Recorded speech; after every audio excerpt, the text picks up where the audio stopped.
20 years of going from physics into econophysics into understanding stock markets and foreign exchange into community currencies and just trying to understand money better. And then coming to Kenya and starting to learn a lot of indigenous practices around resource coordination, kind of stepping outside the monetary box and being able to look more, kind of more broadly at resource coordination techniques. And the tradition that this is where I live. This is my home here, and there's a little village around me that practices something called mueria.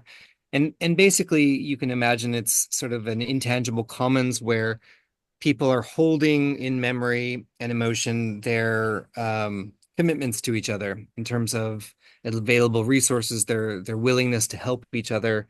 And when one person needs help from that community, they're able to pull from that store of intention, and in the place of it, they put their own commitment for future work. And you can think of that as kind of a reputation system, right? So if I'm a woman in this village, then and everyone's coming to help me, well, I'm indebted to them. I'm really I appreciate them, and there is an expectation that I am going to help them in return, right? Over a cycle. And there's different levels of formalization of that, and for different types of tasks. And there's different valuations for different things that are done in communities. And so you have this in the sort of bringing this into a protocol space, you have value curation going on.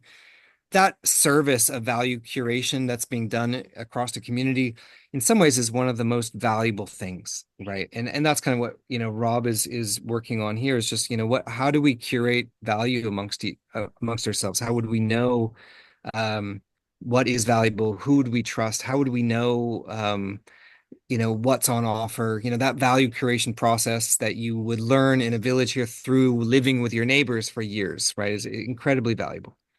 Um, and then there's relative valuation within that system, right? Like, so if someone is bringing a bundle of sticks versus another person is spending an entire day with their family here helping on something, there's a lot of ways to do relative valuation. There's units of account, there's sizes of gourds of things. I mean, there's a whole lineage of different ways to sort of look at the energy and the time and the scarcity and the value of relative stuff, and that can change. So I don't really I'm not subject to like saying there's one valuation mechanism.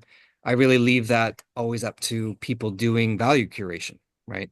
There's many, many ways to curate value. And largely, using things like units of account around national currency, that's by far a standard for most business groups, for instance, like $1 worth of product or $50 worth of product. That's where people are. So I'm just starting where people are and just helping them with tooling and understanding to bridge and start to decouple from pure market rates into more things that they choose as a community. But starting with market rates makes a lot of sense for groups, and then setting limits. So like that woman in the village, she can pull from the community, but then what's left is, if everyone's helped her, and so the community is in memory remembering her debt, right? Until that debt is removed from the community, they're not going to continuously come and help her over and over and over again, right? She needs to remove that debt, right? So there's some kind of like, you can think of her commitment to helping everyone else as kind of her collateral for having taken out or borrowed all that energy and work from everyone. She needs to clear that. And she's going to do that by continually going around and helping the others, right? Over time. Like that's the cycle. And so the Mueria, for instance, is, the name of the event. It's the name of a group of people practicing this. It's, if you've heard the term Ubuntu, it's a Bantu language group. It means Ubuntu. In Swahili, it'd be more like Kua Umtu, which is to become a person. And you do that by being in relationship with other people. Like the famous quote is like, I am because we are. That was like a Nelson Mandela and Desmond Tutu were pushing kind of Ubuntu philosophy. But in Swahili, there's also the term Utu, which is humanity itself, which is kind of like what is it that creates personhood? So you're in relationship with everyone, and that sort of like, it's kind of like a tensegrity structure. There's a tension of credit and debt in the community that settles and restarts and settles, and you're building houses, you're uh, having skill development, you're training everyone, you're having fun, you're building a voice in terms of, management and planning, you're building up infrastructure. Like there's all kinds of good stuff that's coming out of this. It's very much like, as in some ways like basic human habitat. And these structures now, these agreements, if we pull them into base protocol, we have curation, valuation, limitation, and some exchange mechanisms into those. So there's some sort of seeding of the pool, like what's in there that can be pulled from. How is that? How do you pull from that pool? Do you that in the Islamic finance world, they have, we can translate those protocols in many, many different ways. Kind of think of them as genes that are expressed in different environments. In Islamic finance, you have a waqf, which is like an endowment. That could be a building, it could be assets, it could be all kinds of stuff. But the idea is that that space that is seated there, the endowment, is not something you just take away and use. You don't take the bricks out of the mosque. You take care of it, right? As you pull from it, as you borrow, you give back over time, right? And it seems obvious, but it's like there's protocols around that, and if we don't give back to that space, well, it's just destroyed. You don't have a living system anymore, right?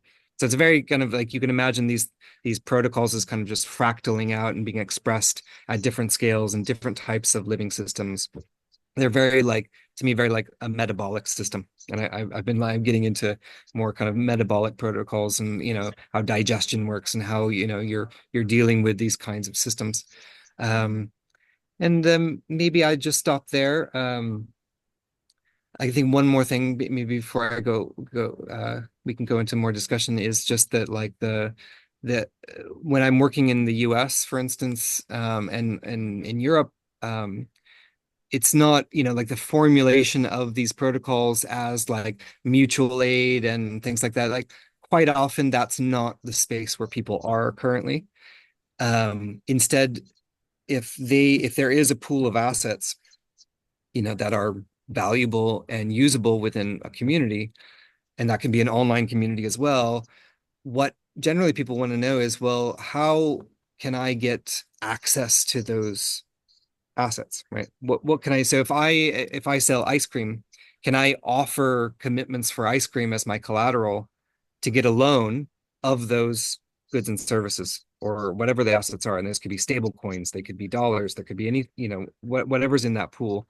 And so working with communities to establish credit lines into these types of systems, that's been a very kind of, it normalizes the approach, and it does a few things, because in a normal debt credit system, usually I can't go in and say, if Rochelle has debt in the system to Visa or some bank, could I buy that debt at a discount, or buy it at all and use it to pay Rochelle for some services, right? How multilateral can we be in terms of being able to cross exchange our credit and debt with each other? And so there's a lot of things that become possible when you have this kind of multilateral clearing type environments, right? It's much more like a mycorrhizal system. There's all kinds of ways nutrients can flow. It's not bilateral anymore. Um, and secondly, we can have all kinds of ways to have collateral in that system potentially, right? Like if Rob believes that my ice cream certificates are valuable in the network, he's going to give me a credit line in that network. Typically, how that's done is starting small, building trust over time, but also dealing with deposits versus lending, right? So in a typical like tabletop banking scenario, in villages out here, if they're depositing money into a common pool, they're able to borrow something like 2 or 3 times that value, right? There's all kinds of standardizations around that. And then as well, usually the pool is also taking some fees to cover defaults, right? So having an insurance fund around that as well, is a big deal. So this is all, like if you were to go into a village savings and loan association or a microfinance, this is all kind of really basic stuff. It's just normal for those groups. And so that's good. right? So it's like you're taking what's normal for different types of groups and you're saying, okay, great. We can take that normal thing for you, give you the exact same normal structure that you like, but now we can connect you across an entire network doing similar stuff, right? So you end up federating across all of these pools, right? So like if a Rochelle's debt is allowed into this pool, her commitments as well as another pool, she ends up as a bridge between those, and so the bridging functions across these, you know, end up creating a really nice, polycentric networks, so you can bioregional networks, you can have all kinds of networks across them. So there's a lot of, going into normal expressions of value, business contracts, right? If me and Harry have a business contract and I say, Harry, I'm going to provide you a bunch of tomatoes. I give you a little gift card or an invoice saying this is redeemable for those tomatoes in a month, and you give me some, you prepay me, let's say, in this example, with some money. Well, we've really just made a pool, an agreement, right? We've established two types of commitments in the pool: national currency, state commitments that he happens to have, and my commitments for tomatoes. Right. We've established limits in there. How much money, how many tomatoes, right? We've established relative valuation, right? So you can take almost any form of value exchange agreements and pull them into these, or at least articulate them with these protocols. And I found that to be extremely useful. And it gives us the ability to um, connect across a lot of other groups when we start kind of doing protocol expansion in that way. So I love what Rob's doing, because ultimately we don't want people using Serafu Network across the world, even though there's a lot happening. We want many people expanding on the same protocols and creating a federated space across that, right? So yeah, I'll pause there.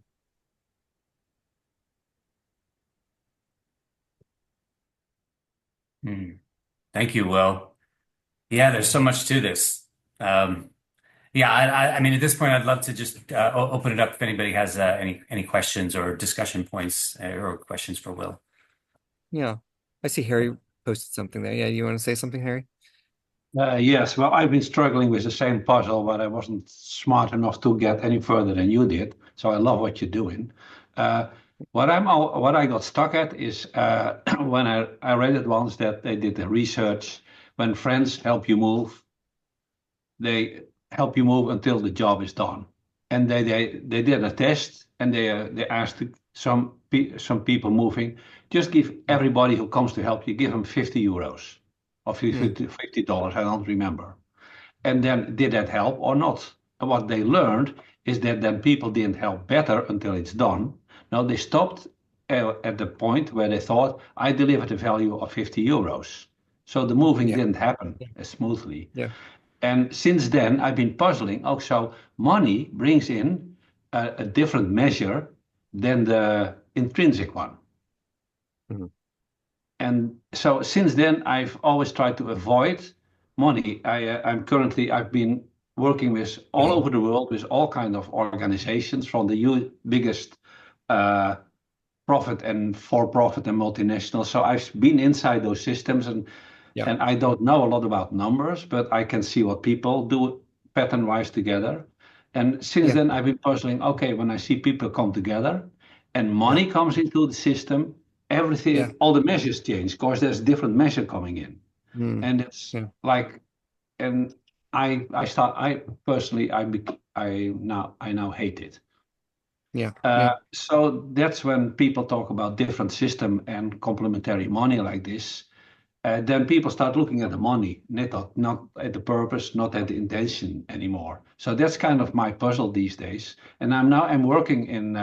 I'm the chairman of a little community thing here. I'm also Mhm. trying to get people together. I have a totally different environment than Will is. Uh, Yep. in Will's community, there's not a lot of money. Here, people have plenty of money, and they Mhm. don't feel the need to come together. While I know from my very core, that's exactly what we need. The biggest illness is loneliness and people. So I'm looking at it from a different perspective. And what I like about your stuff, Will, is that, okay, I can take money out of it and just have people invent their own little contracts, and so I'll do this for Yeah. you, and then you can pool it together and all that. So that's why I'm so stoked about what you're doing. But Yeah. Cool, what I Barry. want to bring into the conversation, summarizing, is okay, bringing a measure in. Everybody's Yeah. looking at the measure and not at the Yeah. rest. Yeah. Thank you. Agreed. Yeah. Yeah. I hear you.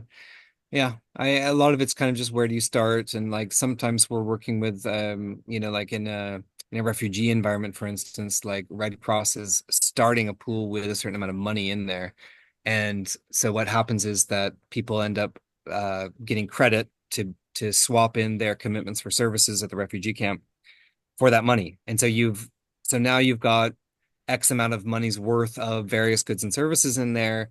And you're hoping you want that thing to start moving on its own at that point, right? So they end up in a credit relationship with each other, right? So it started, they came in because of the money. It wasn't self-seeded, it was Red Cross seeded, and they're moving into credit relationship with each other. But then, there ends up it's money's very addictive in that sense too. It's like, oh, if that's the value, now we need to get more money into the pool. And so that's kind of what Red Cross is doing. Every once in a while, donors or whatnot will add more money or buy product out of the pool, right, to keep that in there. And so that shift now into, let's say, valuing things based on time or energy or product, it's hard, right?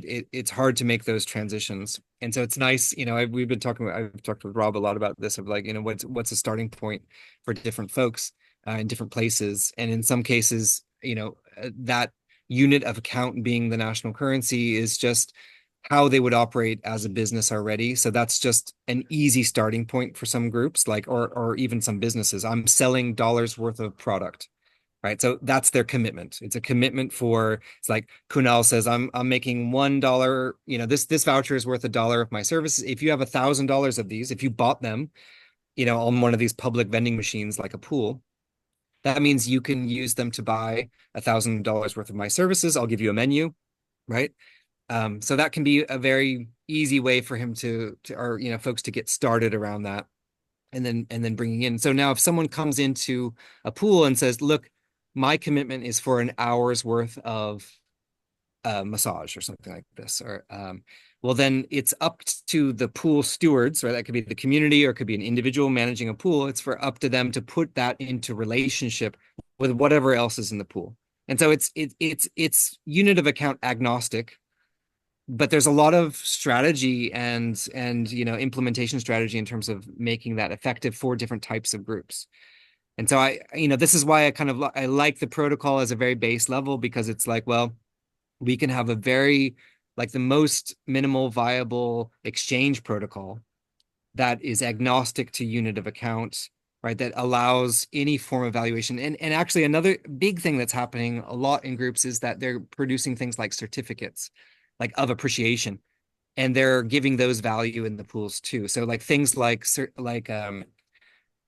verification that someone was doing water catchment, right? They verify that and say, oh, because of that, I'm going to give you this certificate. I'm awarding it to you. That gives you now access to the pool, right? So they don't necessarily, I mean, any form of commitment, it could be a past commitment or a future commitment, right? A commitment in the past is like validated proof of something. So like an NFT kind of thing or a certificate, right? So that's been really nice. And you can think of like a baby in a household being certified by that household. I mean, like it's your baby. It has access to the food of the household. You don't expect reciprocity from that baby, right? But then there's a stage at which, the child reaches some level of maturity and they're able to create, honest commitments and promises, and they start doing more chores in the house, right? You can imagine more, of those going on. Then, and, as maybe people become elders, their commitments start changing. And maybe there's a stage in which they're still just kind of certified to have access to the pool, right? So it's nice to, like, it's the parameter set is quite huge in terms of what's possible to express as forms of commitment or value that could be exchanged and valued in different ways in pools, and how you could set limits and how you can do exchange. There's a lot there. And so I feel like all we're doing is sort of like looking at living systems and say, okay, here are some basic exchange principles. These could be expressed in many different ways, and how do we actually kind of like minimally federate across all of that, right? What does that look like to have a very polycentric system where we don't have one, valuation system, one, curation system, and build that out?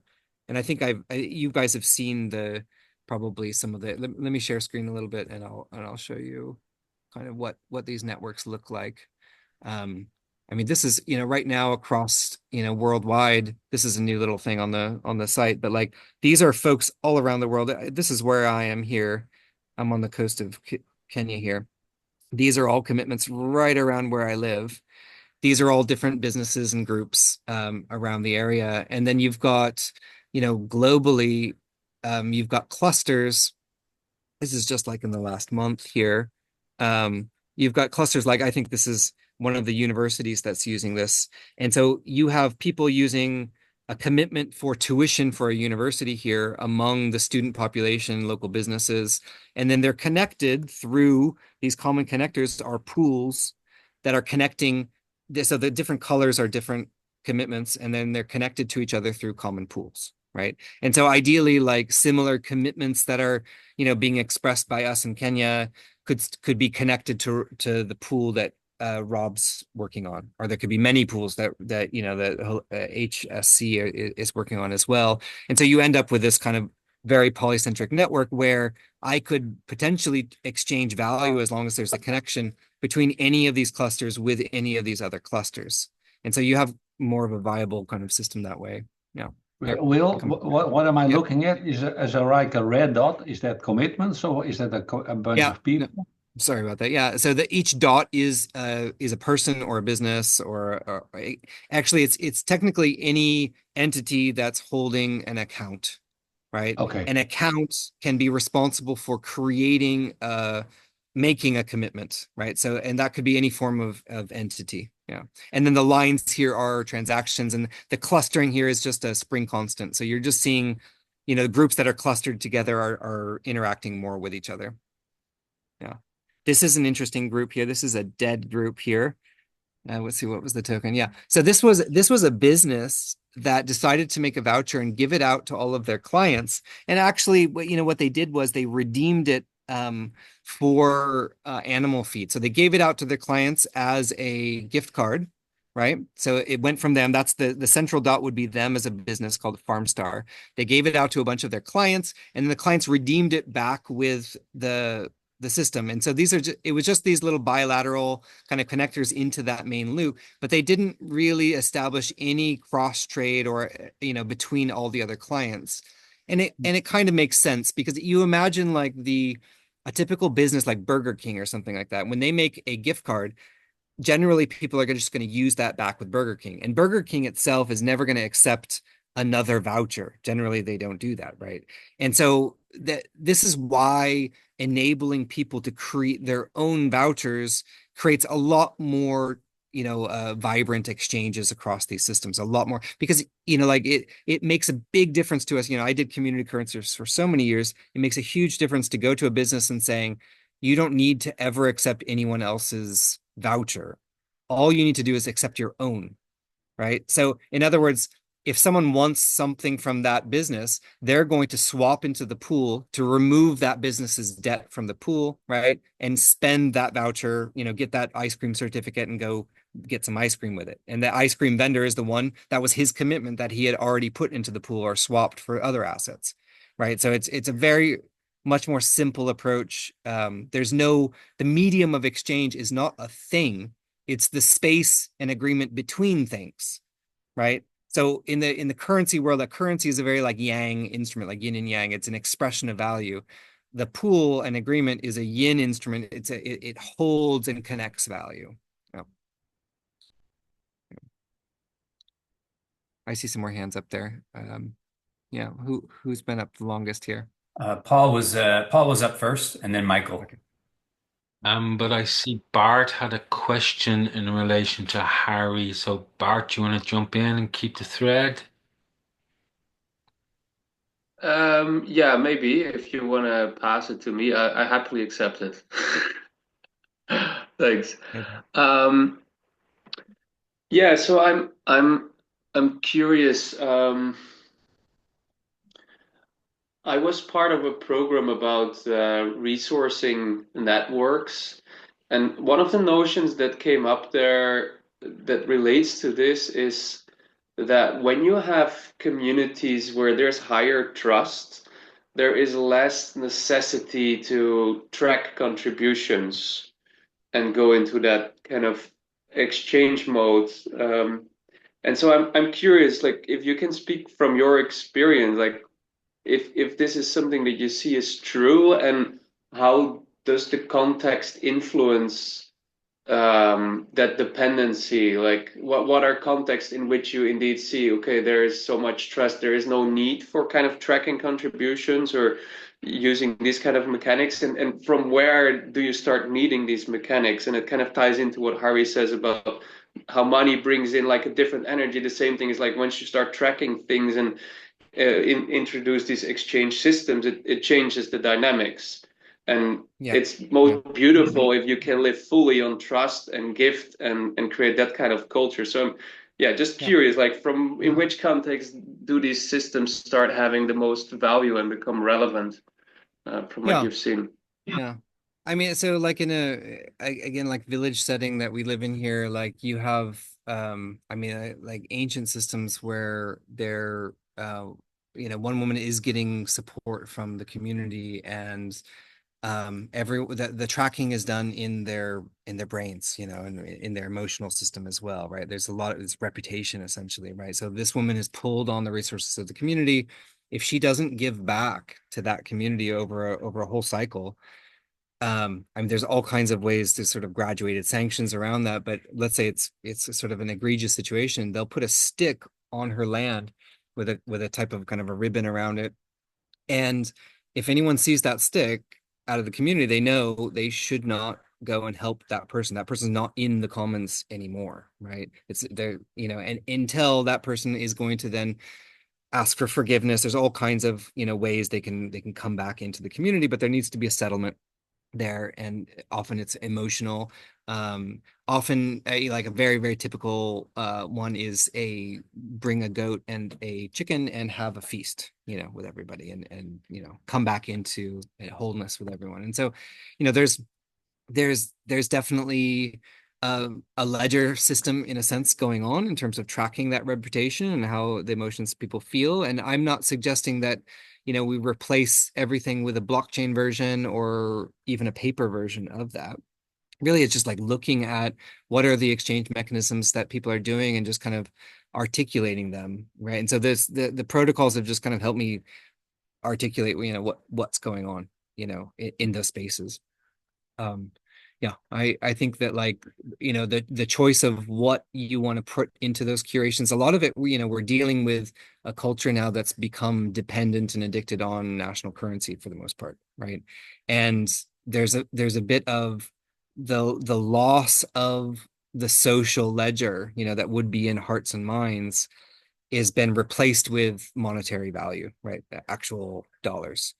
And so to me, it's a little bit like thinking of it like you might think of like heroin addiction.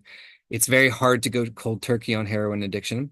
And so you develop things that are a bit like heroin, but not quite so addictive. So like methadone, for instance, right? And so that methadone gives the body a chance to actually start healing and coming back together without going to shock, right? And so that's what I see happening in a lot of places where the community's starting to come back together, starting to remember that, oh, yeah, right, they can trust each other. It's like building a muscle, right? They're starting to rebuild those muscles. They can start walking, they start trusting each other, they're starting doing these practices.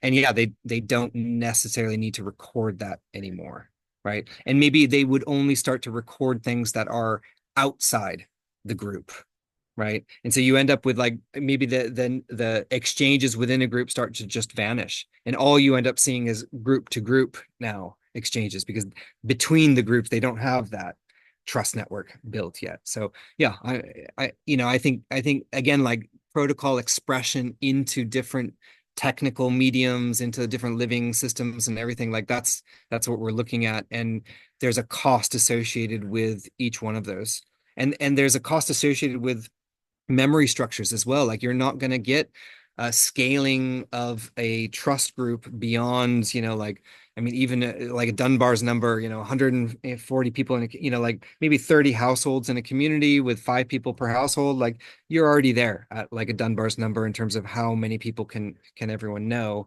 You don't expect to expand a trust network like that. And so that's why like one woman or like a grandmother who is in one community, but her 5 grandchildren and her husband are from different communities, she's the bridge between them, right? So you end up with networks expanding from village out to clan, out into tribe and whatnot through individuals that are the bridges that build trust between them. So that's kind of, when you're looking at those clusters in the diagram you saw earlier, you're looking at bridges across those. And that's what pools are kind of about. Like a pool is an identification of different clusters or different values and giving them an ability to connect with each other, right? And what you're doing as a curator, right, as a value curator, is you're providing a space of connection between them, right? So we're making those roles kind of conscious across these groups. And that's a super valuable role. So we've even built into like the smart contracts and stuff, like they're someone or a group that's making a pool, they're allowed to choose to ask for a fee or even a percentage of the volume that's moving across that pool, right? And that's an incentivization now for people to go out and start to build those networks. Yeah. Wow, beautiful. Thank you, Will. Thanks, Bart. Yeah. Okay, back to Paul. Yeah. Yeah, back to Paul. Thank you, Will. It was really helpful. Thanks, guys. I'm operating out of Ireland, and the credit union network here is very strong. It's foundational Yep. to communities. What's your view on the inclusion of credit unions as part of the process? Yeah, I think, we're working with some groups in Peru right now, and the problem is that they're not legally allowed, to create lending infrastructures without quite a bit of regulation, and it's super expensive to do that in Peru. And so this was a way that they could say, yeah, we want people to be able to store just to begin store money together, like a community group does in Kenya, for instance, and borrow against that, right? So credit unions essentially just are that structure, right? Like you have here in Kenya, like every chama across Kenya is essentially that same structure. They're very similar to credit unions.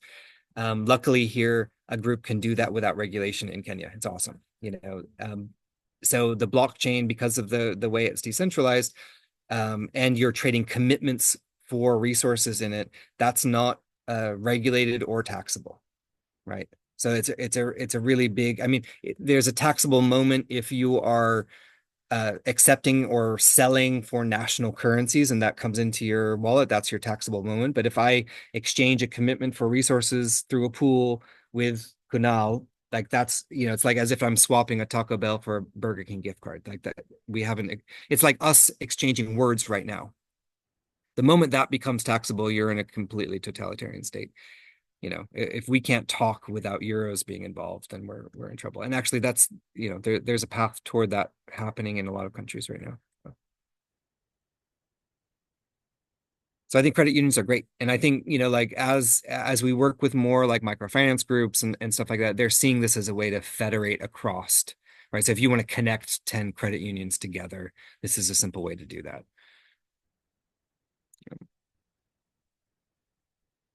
More questions, Justin? I think Michael was next, and then Oh, Justin. Michael. Yeah, go ahead. Yeah, thanks. This is so rich and it's so complicated. I'm imagining a bioregional currency that shares both the service aspect of a currency, like you know, a credit system, a mutual credit system, but Mhm. also um, something akin to like what Luke Weber is doing in Curacao, where there's um, currency gets generated through the ecological impact. Mhm. Um, Yeah. and it starts to get really like when you think about, okay, if we're using something like commitment pooling, it's like let's say I'm a massage therapist. So like the amount of massage that I bring to the pool kind of increases the pool. And let's say there's another aspect which is increasing the ecological diversity or the carbon sequestration or something where it's adding value into the currency that way. So I can see how all these things coming together are adding more and more value. So one question is, well, how do you sort of limit that, or how do you, you know, I guess demurrage is one way, have a sort of a natural aspect of demurrage, but I'm curious, like, how do you sort of constrain it from just growing, and creating inflationary impacts? One thing, first question. But then also, I'm curious, like, how do you, because in the modern, world, like I live in the United States, and so any local currency, if there's a store, they're going to be buying stuff from places outside of at this stage in where we are right now. They're going to be buying outside of that bioregion, so they want to be able to spend outside of the bioregion. So we need to be linking these currencies, and so once it gets linked to the larger system, how do you prevent people from gaming that, like from starting to like use it as like speculative assets? And like that, I think, is one of the big downfalls of our current monetary system, is that it's become like a big gambling racket and people are gaming it and just like, using money as like as a speculative asset, and all kinds of Yep. derivatives, all of it. So those are two of my questions. I have a bunch more, but I just want to maybe just leave it Very right cool. there. Yeah, we're happy to chat again later too.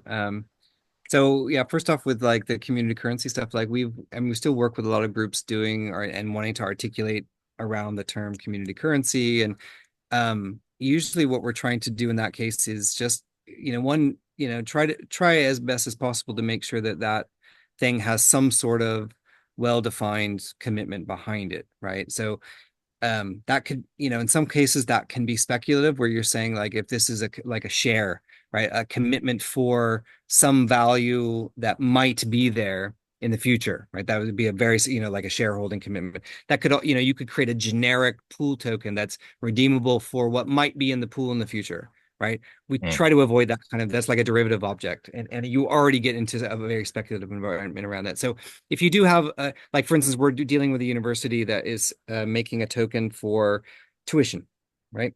It's in Lu Kenya, it's in Tito Ande, on our way to Nairobi here, and they issue a bunch of these vouchers, and they issue them out into to students for doing good tasks, and also as student loans, right? So the students can get a loan, they can use it to pay their tuition, but they can also use it with local businesses. And some businesses will accept it because they have a really nice big network around the university and local shops. So it itself has started to act. It's just a commitment for one thing, but it has started to act as a local currency because people trust mm, that they know it's redeemable for that, and they know enough people that need to pay their tuition. It's no big deal. So it's kind of like, like M-Pesa has a very similar thing here, right? Like airtime, was the origin of the M-Pesa system here, right? So you had airtime credit, and everyone knows you need airtime credit. So I could send it to someone across the country, and they could sell it to someone for cash, right? And so that was a way to give my grandma cash across the country, right? I could send her some airtime, and that preceded, e-money systems here. And so those are incredibly effective. And you can create, we've seen groups make commitments for environmental services that way and try to make that into a currency. And so that's perfectly valid. And even like a very simple pool now in that case is just to say, we're going to put that, and we're going to allow like stable coins into that pool. So people can buy some of those or support, that currency in stable coins, right? That's a pool with just two things in it, right? That's the beginning in some ways of saying, well, what else could be added to that pool over time? And there could be a process. And that's actually happening with this university. They're starting to allow local businesses and teachers to also create their own tokens into that pool. right, as well. And you end up with a very, you start growing that diversity out. So starting from something like a community currency and then growing out into adding more and more offerings to that. I think that's been a nice progression. And then in terms of, like speculation, so if you're within, you've created a commitment and this group in your bioregion has said, oh, those commitments have value to us. We're going to allow them to be able to pull out resources within this pool in this bioregion. And then some other group accepts your voucher in some place on the other side of the planet, right? And so what's happening now is that there's two different groups that are both valuing your work. And someone could technically say, well, I'm going to put my, Rob commitments into this pool. I'm going to pull out some wills and then I'm going to use them in another group across the world, right? And so that sort of federation across pools is going to have a cost to it, right? And that cost is going to be like, think of the pools as kind of like a membrane, right? As soon as you cross that trust barrier, you're going to have fees, right, for jumping from pool to pool. And so the farther you're jumping across the network, the more you're going to end up paying for that. And so in a way, it's kind of like, like you have a kind of a proof of work. You kind of have, you have a cost for pushing out farther and farther and farther, right, from the trust networks that you're around. And I think that's a good thing, right? Like when you're crossing a trust membrane, that means something. Of course, it's costing somebody something to cross that membrane. So that's the way I think about, these different types of networks. And it could be that like different types of services, like let's say we're doing consulting, like we're all talking with each other right now, offering each other consulting time. That could be something that it's fine to jump across membrane, right? That could be that could be a cheap a way to jump between networks. Or we could create our own pool. And there's, like all kinds of, also like you're free to use your own voucher or your own commitment as a local currency as well. There could be no cost to that, or you're paying a gas fee, for that on Cello. Yeah, yeah. And just, so one thing to avoid speculation for the most part though is around, so one is kind of, proof of locality around just increasing costs for crossing trust networks. And the other thing is just keeping things as far as away from speculative derivative instruments as possible, right? So you're just saying, well, can you verify that this is an actual commitment for, is it like real world assets, real world, value, gift cards, stuff that actually, and actually, gift cards, the way we formulated vouchers when we work with Red Cross, we do legal due diligence. Lots of countries, they just call these credit obligations, and legally it's under contract law. It's as if I signed an IOU with you, said I would deliver this stuff. You could technically take it to a local court, right? So it has a lot of, there's, even in the tribal systems, there's a lot of ways to say, well, this guy promised me this, right? This was our commitment, there's a lot of ways to deal with that. So I like piggybacking on, whatever the existing legal structures are. Cool. Thank you. Cheers, Michael. Beautiful. Yeah, thank you. I see Kunal has his hand up. Justin, you had your hand up before. Was there something you wanted to jump in on, or should we let Kunal go? Yeah, Kunal, just hey, Will. Hey, everybody. What's up, y'all? I'm good. Thank you, Justin. Hi, everybody, and how you doing? Well, it's great to see you face to face here. I think question I have for you is, you've seen some of the work I've been doing around kind of parent networks and all of that, and one of the things that you mentioned earlier was that this is oh, it's telling me to lower my hand. Yeah, there we go. I'll lower my hand. But one of the things that you mentioned earlier was geographically located communities, but also online communities, right? Folks who share some sort of identity, but they know one another through online. They may not be geographically in the same place, right? And there are a lot of parenting networks that feel that like they can feel a commitment to one another and a trust between one another, but they may not be geographically in the same place. It might be an identity thing, it might be a demographic thing, it might be sort of a history thing. So what are some examples, or even just one example that you might have where you've been sort of working in that more online space of building that trust network, not locally, but rather in disparate geographies.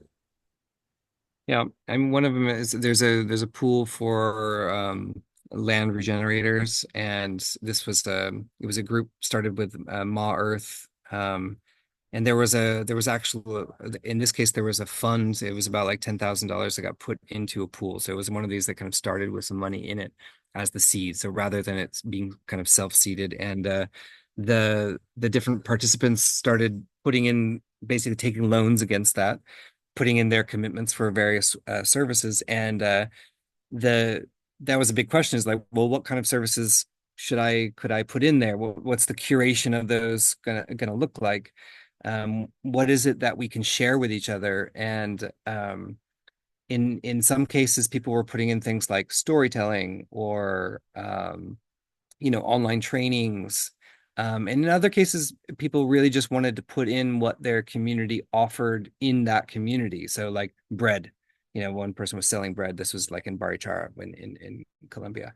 And in the end, we just said, as an experiment, let's just see how that goes. And what they ended up doing with the money that they got out of that pool was they started a local pool with that. So now they were sort of connecting across to their own little local pool. And what they ended up using kind of the pool for was more just kind of like sharing that experience, of pooling across that network, so starting to build more of a neighborhood pool themselves. But it started with this group that was not local. So that was useful as well. And I think of, you can think of kind of like cascading pools as well, right? So kind of like high level pools that are doing kind of, there's a like us here. It's like, we're curating amongst ourselves, like Rob's kind of curated us together here in some ways. And then we say, well, we all have our own networks, and maybe we have networks of networks of networks, so there's a lot of ways that can sort of spiral out. But yeah, I think, It so sort of mimics what you were talking about around the like almost training wheels type thing, where it's like you start with a network that you trust, and then you can start to build out yeah. into your own local community and all of that. Yeah. You're always building from trust. And like I love this thing. It's called the visionary approach to community action planning. It's in the book as well, where we start with visionary work, like, which is really just, what is it that you as a family or you as an individual uh are wanting to see in the next year or 2 years, coming up with kind of a plan or a vision of what that is, even drawing. We do it with community groups, and then we do resource mapping. So just having fun with resource mapping. And I like what Rob's doing is like, what could you possibly offer into the pool? What is it? What services do you have? What skills do you have? What assets do you have? We were in Jackson, Mississippi, doing this with Cooperation Jackson, a big cooperative there. And they have $500,000 easily of assets that are kind of sitting in some ways dormant, right? They've got tools, they've got, housing, they've got farms, that could be used more. They've got vehicles, yada, yada, and training, so much, right?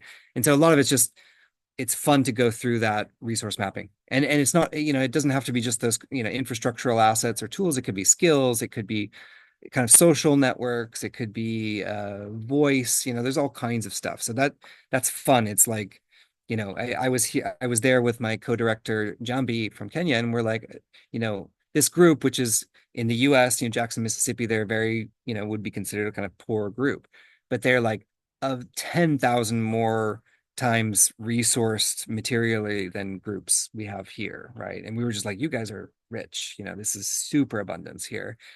And it was fun to be in that. And just like, okay, well, amazing. How do we now take all that abundance you have, and then you guys feel there's a tension between where you are now, your current reality, and where you want to be. That's a beautiful tension. It's a good tension, right? How do we release that tension? And so how do we plan into that future that you want to be? How do we coordinate these assets fairly? And what's fun about like communities in the South in the US is that they have this whole history of different forms of lotteries. And the lotteries in the South would be about actually contributing assets. You would buy lottery tickets, and you would take turns way back in the day winning the lottery. It wasn't just random chance, or it wasn't running the numbers. The original version was almost exactly the same as these ancient traditions here. And so there's this kind of like Pan-African, remembrance of like, oh yeah, all kinds of ways we used to be, in forms of mutual aid and helping each other. So yeah.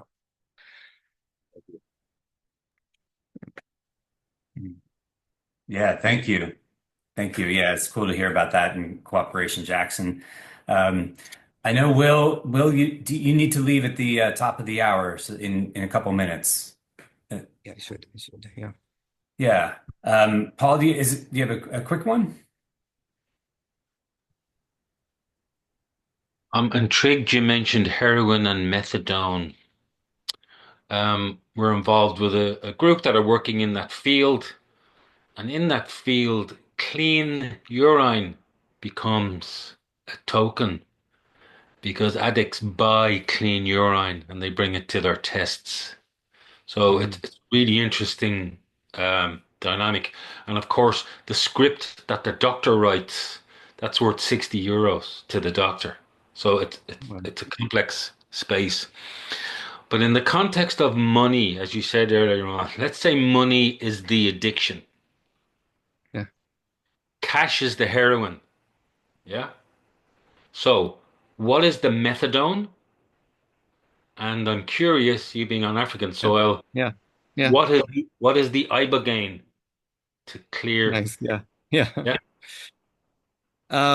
Yeah, good question. I'm going to defer back to you probably on this one, but I think of, like to me, methadone is essentially a little bit of heroin, right? It's sort of like a controlled amount of it that sort of doesn't that has a longer release, so it doesn't spike so much.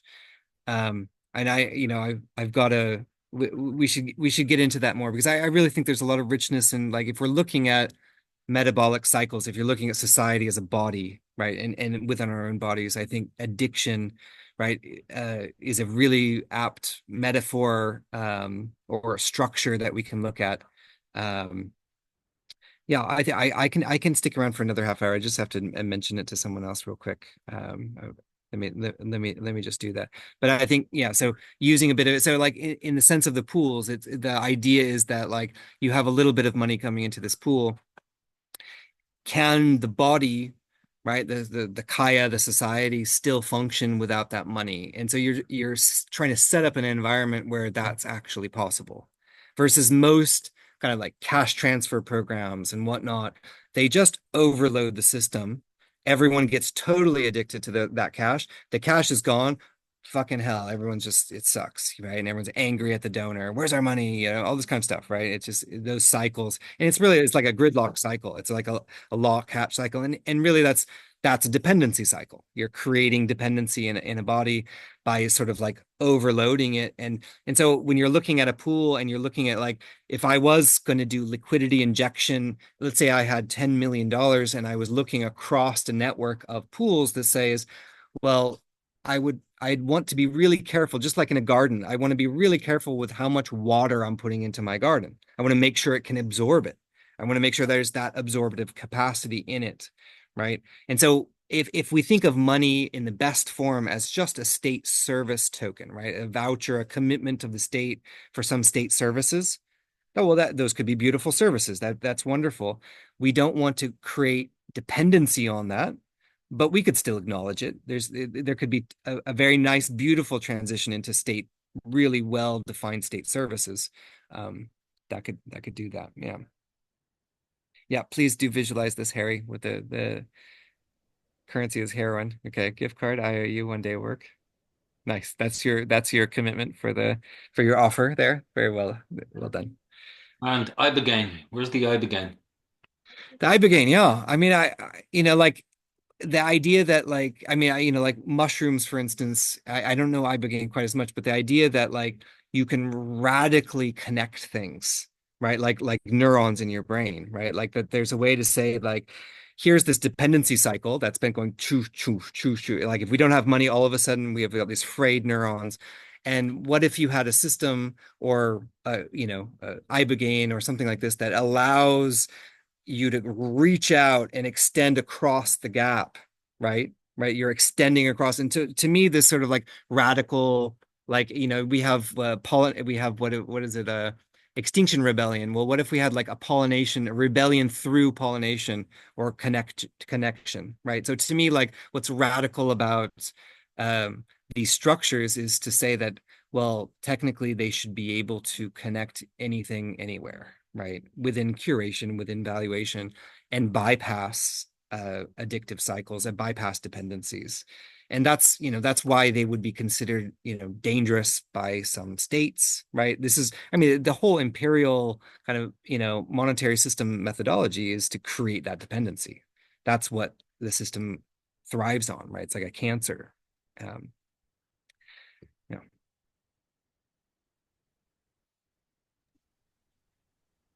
Yeah, Yeah, I yeah, believe, thank you. yeah, you'll have to help us with that one. Hmm.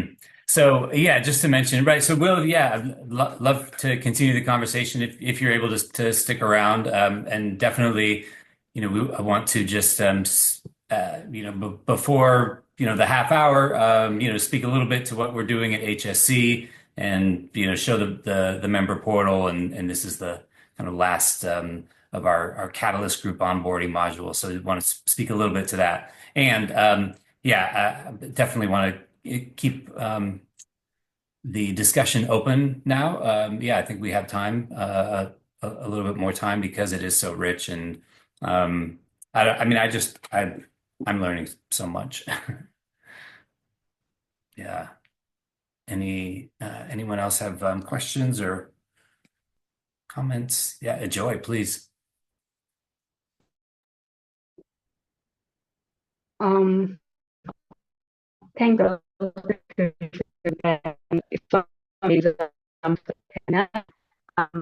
Currently with a Joy, community you're here. you're you're breaking up some. Can other folks hear Joy well? Sorry, Yeah, That's can you better. hear me? Yeah, that's Sorry. better. better. Um, Thank you. Thank you so much for what you've shared. I'm also from Kenya. I'm working with a community here in Nairobi in the slum area, basically around the dam site. How do you transition communities to stop? Just following up from Paul's question, how do you transition communities and people from that state of dependency? Because I think it's one thing for them to realize how much assets they have, but then also to realize that's already wealth. It's not just the money they're so used to, because that's what happened to them. They had so much money because of their skills, and now they don't, and that kind of just kills everything in them. Yeah, yeah. Thanks, Jerry. Um, we've done quite a bit of work on some of the slums in Nairobi, and a lot of it's just, so if there's a pool of assets that it's available for lending, like imagine like a Chama in Nairobi there, where they've saved up maybe some money, and one of those guys in the group wants to take out a loan, and in in that he's got to repay his loan, but what he puts into the pool is as his collateral as well is his commitment for doing hours of work um, worth that amount of money. And so he's still committed to paying back the loan. But in the meantime, if anyone needs that labor, right, within the community, well, they can also get that labor on credit, right? And so yeah, I really like the Chamas, the VSLA, the SACOs. It's a very simple formula. People get it. It can be done poorly, but generally they can be done quite well. It's just being able to expand that asset set that they're holding instead of just having, I need to repay with money to this group. Could anyone in the group buy my debt with their own commitments into the group, right? So can my debt be replaced with other people in the group? And so just to formalize that process, that's been really powerful, and a simple formulation for those groups. As soon as we get into the aid industry or anything like around that, it's just, gets into full on dependency cycle, and that not really much useful happens in that case. Um, but being able to create that seed in those groups, that's something that we're like with Cello blockchain and a lot of these guys, there's a lot of folks that do want to inject support into groups doing this stuff, and so they're looking for, does that group look like they have the capacity to absorb that in a good way? So I think that's been sort of our general kind of methodology around that. And a lot of it's also just, getting people to realize that how connected they are with each other. I mean, we do a lot of like, let me just, I'll share one picture with you before, we do a lot of these kind of, here we go, exercises where we have like, you know, a lot of asset mapping around the community, right? We're looking at a lot of like, this mama, is offering water to the community, and this mama would accept that water, and needs that water, is one of our clients, and she does sewing, right? And this mama does, XYZ, and like they're probably extremely or potentially very connected and hugely abundant already. And so just, like doing a lot of this kind of processing, is really useful. And then, like that's part of this kind of asset mapping we do, visionary approach and whatnot. So, I mean, it's fun to have you out here on the coast in Kilifi and come to some of the trainings and then go back and do some of this work there. And happy to, we've got some support around developing trainers of trainers and doing training programs around that too. Yeah. Thank you. Yeah.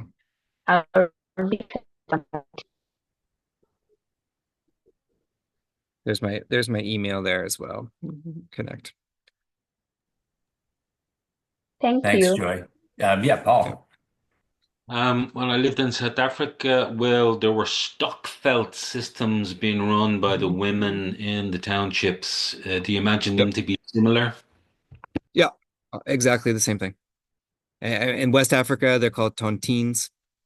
And actually, so like those have become sort of the modern versions of what, like in academia, we would call those roskas. Sometimes they're called merry-go-rounds or cash roundups. That's the modernization with money of the exact same practice, right? It's just like a mutual fund, right? Like we all put money in, we can borrow against that, or we take turns pulling that money out, right? It's the same protocol, just being expressed around commitments with money, right? And so it's really the names for those practices, the modern names, and then the older names. I love that. I mean, if you look at the back of the book, you'll see a glossary of the names for all those practices across different cultures, and even in France and Celtic traditions and all this kind of stuff. Like it's fun it's like an archaeology into what were healthy human ecosystems. What were they called? Most of the time, the names of those groups actually ends up being the collective noun for people in most languages. It's really interesting, right? Like it's like Amweria is not. Like on the coast here in Giriama or Mijikenda. It's like a flock of birds. You would say Amweria of the Giriama. It's a group of people. Like even the term Chama, it means literally group nowadays in Swahili, but it's actually the name in Kikuyu for a certain type of a group, that was doing mutual aid practices. So it's really fun. Like I think that linguistic archaeology into community practices is really, really beautiful and rich. And somehow, like in English, we're using a language that's been, like kind of so colonized that we've forgotten what those words are. I mean, the word loan, a lien on land, a loan, that's a pre-monetary word, right? And actually, like to borrow against the community and to work, with each other, that's where lending, the word, loan comes from. So there's really fun to dig into that. I think it's actually really important because it sort of, it creates a nice and a beautiful narrative, across humanity of like these aren't new things. I didn't invent commitment pooling. And I put a different word on, like a generic practice. I'm trying to be scientific about it. And I was like, okay, well, you're pooling stuff. I was looking at peering as well, different forms of that. And then, what is it that's going in there? And, intention, commitment, promises. I love the work of Mark Burgess. He has something called promise theory, which is really nice. He's more of on the computer science track around this stuff. But he has a lot of, like how do network systems of autonomous agents, any kind of agent, so like a CPU or something in a machine, how do they actually build trust networks with each other? And there's actually a lot of work around AI right now in terms of how do you get networks of AI agents to cooperate? And there's some really great paper on what they call like an Ubuntu algorithm, which is essentially commitment pooling. The agents promise each other CPU cycles, memory, and then they ask each other for help when faced with a problem, right? So like and each agent has different kind of expertise, right? So you get agents doing a mueria or doing these same cycles. And so I think that's of all the things with AI, I think that's, if AI can actually know how to cooperate with other AI, well, that at least that's somehow positive. Yeah.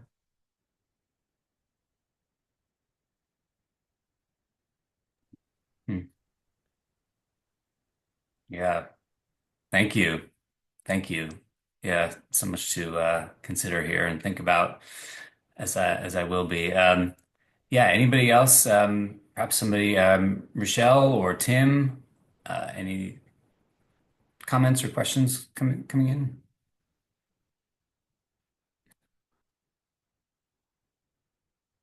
Yeah. Well, first of all, thank you so much for the research, putting words on traditions that exist around ways of resource sharing and relating with one another. That's fantastic. I really love what I hear. And one question that came that it feels very practical, and it is around the scale of value. And I'm even struggling with that question. Is everyone's time, like if I put an hour, is somebody else's 1 hour the same as my hour? So how do we value time or energy or effectiveness in that kind of, or in, yeah, in these kind of economies? Yeah. I I don't have a single answer for that. I mean, I think that there's the way I get into this work is like there's a sense of like in tune harmony when you listen to a really beautiful piano concerto or something, or a violin concerto, and you can hear when something's off as well. I don't have perfect pitch, but I can tell when the violin's not in tune, like you really hear that. And so two people coming up with an agreement where they feel like it was fair, and whether or not that's like an hour of dentistry and 5 hours of toilet cleaning, whatever that feels fair between those groups, I'm not going to judge that. And I think communities coming up with their valuation systems. I talk with a friend of mine, Chris Cook, a lot, and he wants everything to always be based on like kilowatt hours or energy, how much energy was used, energy delivery and everything, which is awesome. And I think that can happen in certain scenarios, like transport, for instance. You really are, it can measure a lot of stuff with energy. The energy and time it took to collect a bundle of sticks compared to the energy it took to work there the entire day. Um, I think that valuation generally, especially for things that are, um, beautiful or kind or things like this, is extremely subjective, and it should be. And I think there's something really beautiful about that. So there's objective energy type units like valuation units like energy, and then there's more subjective ones.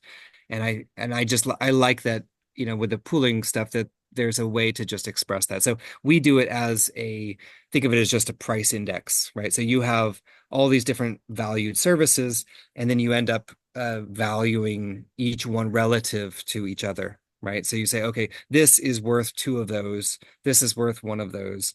And so you can think of that as like a vector. It's pointing in a direction of value, right? In some multi-dimensional space. So, a price list kind of does that, but you could do valuation in lots and lots of different ways. So yeah, it's more, it's fun to see how you would do it, in your community or across, and getting a feel for it. I mean, that's what conversations and agreements are about, and then adjustment. Yeah. Thank Hmm. you. I like the analogy with in internally feeling, oh, this makes sense. This is aligned Mm. between the two actors of the exchange. Yeah, Yeah. been struggling with I did some computer work for my landlord, who's also my friend, and like he wants to give money. I'm like, I don't want money. There's already great exchanges. So It is that Right. element of, yeah, my hour is just an hour well spent with you. So that, which is what I hear. It feels like the violin is in tune, and then Yeah. Yeah. in another context, 1 hour might be a lot more drudgery. Yeah. Yeah. And the ledger there in terms of like the memory of that feeling of goodness between you guys, and when there's a point of struggle or there's a point in the future where you really need something from him, that's what social memory and reputation is about, and I do a practice where I often will think into or feel into like a future self, like myself in the future, and I'll kind of give that self a high five. And if I'm in a good vibe, it's just like, hey, like wishing the best for you. And I'll do that same thing with past selves as well.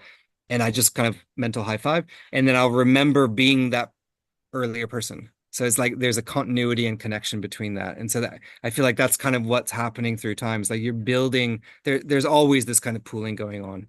Um, and you're always kind of exchanging even through time, your own vibe and support of yourself, through time, and that's happening with all of us all the time. Yeah, good vibes. Yeah, Yeah. Yeah, it's such and a I such a oh go yeah. ahead. Yeah. I was gonna say when I'm also in a lot of pain, or I've had times where I was having really bad intestine problem. I remember really feeling like I could connect and feel that lineage, that memory, and that knowing in the future that I have taken care of myself. I do love myself from the past and into the future. And it's just like just sort of absorbing that. To me, that gives me a lot of like just continuity and just feeling like, okay, I'm in a caring environment for myself. And that helps me a lot deal with stress and pain and whatnot. Yeah. Hmm. Yeah, thank you. Thanks so much, Will. Yeah, I really appreciate it. I'm sure we could, this conversation could continue on, and Yeah. but I guess I would be remiss if I didn't take 10 minutes here and show you right what we're doing, how this is playing out in Holistic Systems Cooperative, and then some steps to get involved if that speaks to you. So. Um, Yeah, the conversation actually is been helpful for me. As the primary builder of the platform that we're using. So we're calling it a member portal platform. And the reason is, because sometimes, right, like it's very, simple compared to Serafu. It's very simple, and how it works. But I appreciate, a lot of the discussion has been on how this protocol and how this framework is implemented into different communities, right? And that can look a lot of different ways. And that actually, some of what I'm hearing is that it'll probably be more effective if we take into context who this community is, what assets they have, what they're trying to achieve as a community. Um, so yeah, so I'm really appreciating that, and I think that's part of what we're doing here. So I'll give a quick look at this member portal, and the idea, right? It starts with the members. The idea here is that it's we're trying to create a place, a pool of value that's really going to help people in this particular group of professionals and entrepreneurs to to be of value to them, right? And so not only are we, is everybody really, interested in systems change, but also like how do we meet each other's needs? How do we support ourselves? How do I earn a thriving livelihood? If I want to be of service in the world, how do I, get off the hamster wheel a little bit? So, part of that is like the whole person, profile, right? And being able to really get granular as far as how we can connect and how we can make matches, right? So then we come to the exchange part. There's these three parts of the exchange, and again, a lot of this is like how do we find the match that we need? So the first is these needs and offerings, and again, this is what I call more like informal exchange. and people are going to make connections and they're going to meet, and there's a lot of magic, that happens there in reciprocity. We're trying out, this. I think, I feel like this is what Will refers to as certificates.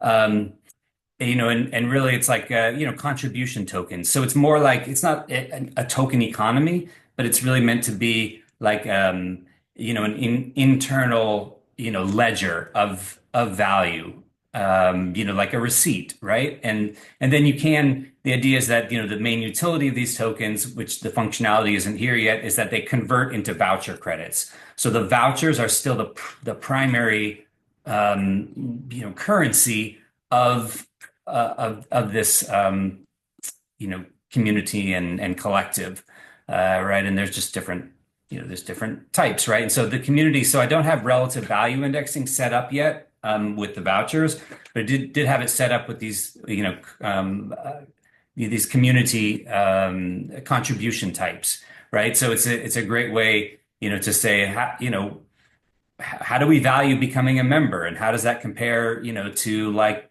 facilitating a meeting or being a note taker? And so I'm really excited to play with that with the vouchers, right? So this is our, current voucher, marketplace. This is our current pool. As you can see, it's small, but we really want, the idea now is, again, we're catalyzing this and trying to, seed the pool. And right, the way it works is, you can just see, right, if somebody has a voucher offering. Again, this is set up pretty simply, and because I have to build it, right? It's it sort of has to be simple because my understanding, right, is only so is learning around this as far as the back end. But we also want it to be simple for the people using it. So here you can see, okay, this is the person's, voucher, and this is, right, they have, their offering, and then they have two of these kind of like products on the shelf. So there's a life cycle.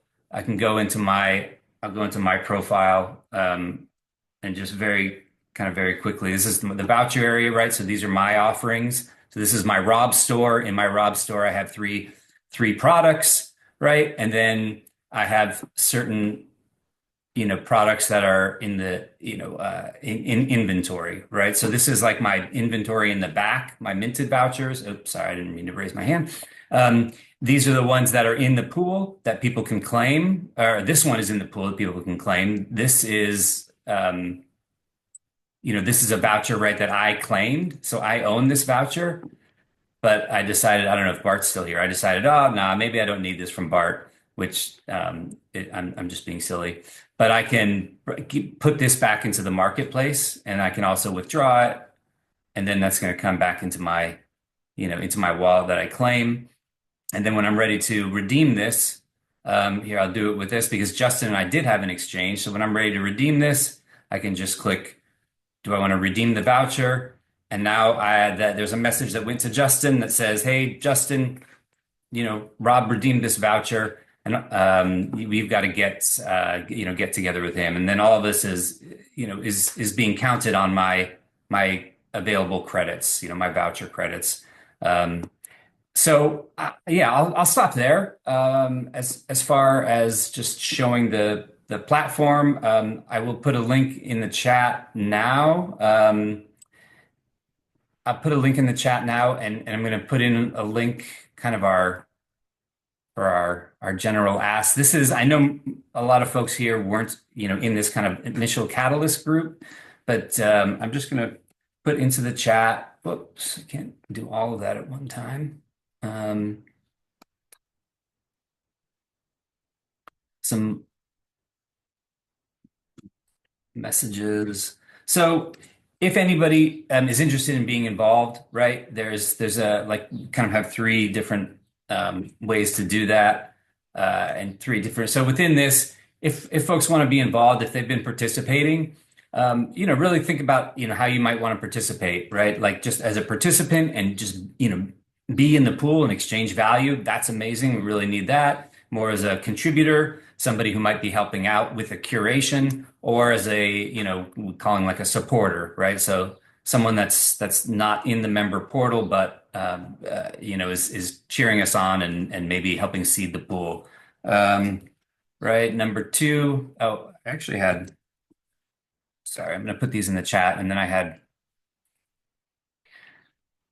cards filled out for these. I'm going to share my screen real quick. Let me see.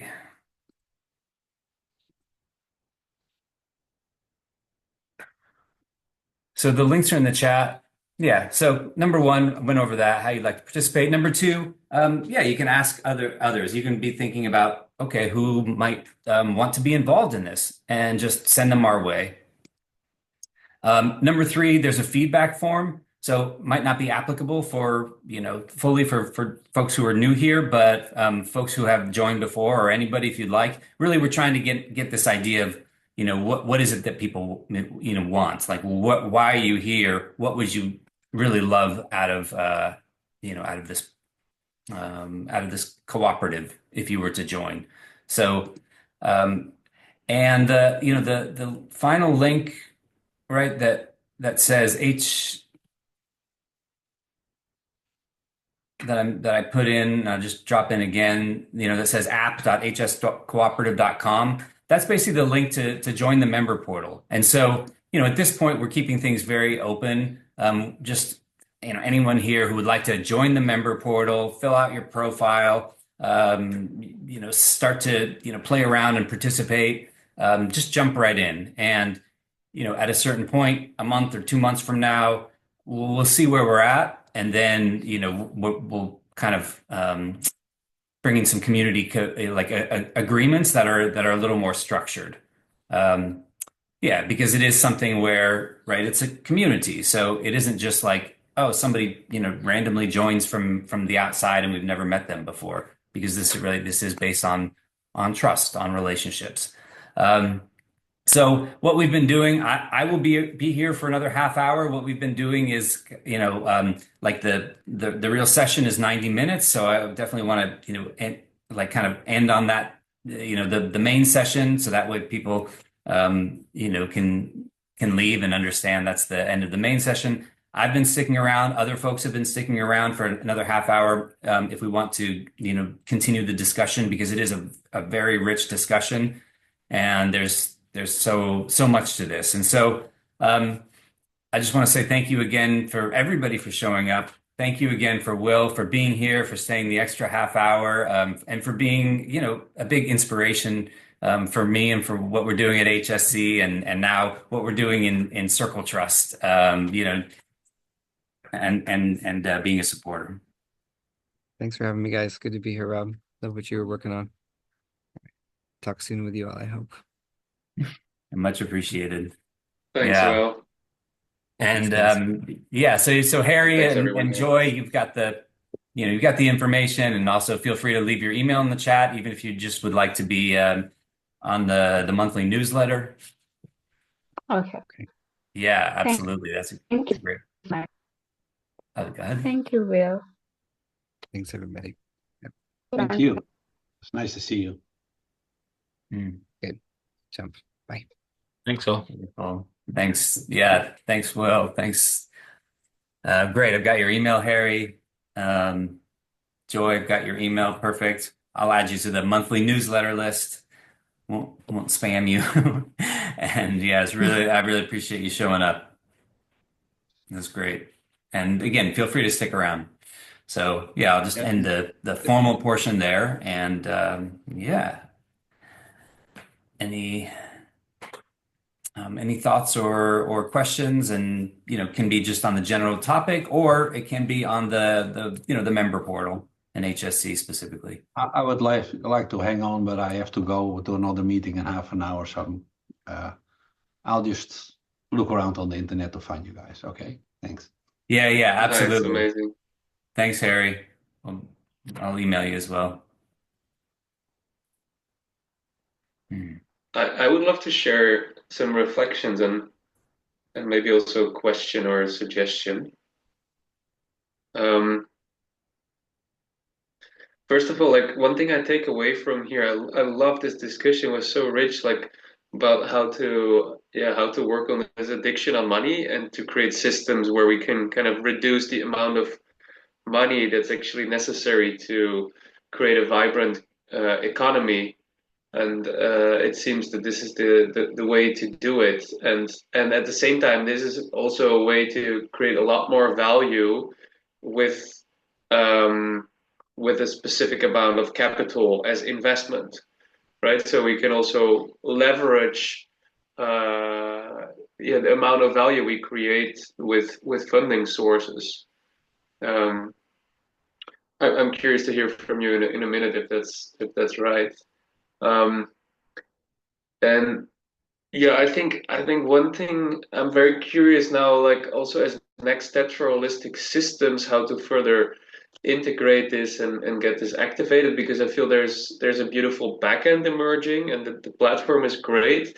And I feel that these calls are really great at building a collective awareness and knowledge about the different topics, and it really gives the energy. And then I feel maybe what's still missing or what can be improved on is the whole onboarding experience, and how to get people introduced more step by step. You're basically doing it already by showing people around, but I think it can help to have the right onboarding process that people understand how it works. I think some visuals that could help to kind of show how this works. I know you're working in the back end on some kind of Miro image. I know Harry, he's doing this as work, kind of visualizing vision. So maybe he could also be of help on this. But at least for me, when I see an image that clearly shows the dynamic of things, then I immediately grasp it. So I think that could help, and then taking people by the hand to go through the first steps to sharing their first things. And in a way you're already doing it. I'm just curious like how we can make it even more easy for people to do that and to take these steps and to experience things and go through the full experience. Yeah, I'll pause there. Thank you. Yeah, thank you. Yeah, I'll just reply to that. Thank you so much, Bart. Yeah. I think right the first note you made as far as right having investment come in and having right fiat money, that really is part of the design. And I think I love the discussion today, right? It is that like that methadone, right? It's just going to be hard for everyone to go cold turkey and not realistic. So yeah, it's a beautiful metaphor and visualization. Right. And I think that's part of it, right? So even if somebody's like, oh, I love the idea, I'm not, it's not for me to participate right now.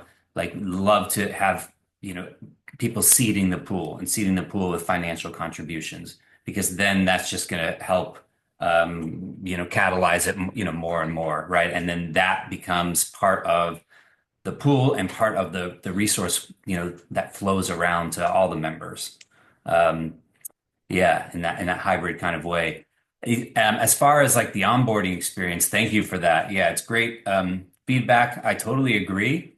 Um, I mean, I think that the answer that comes to me and sort of the simple answer is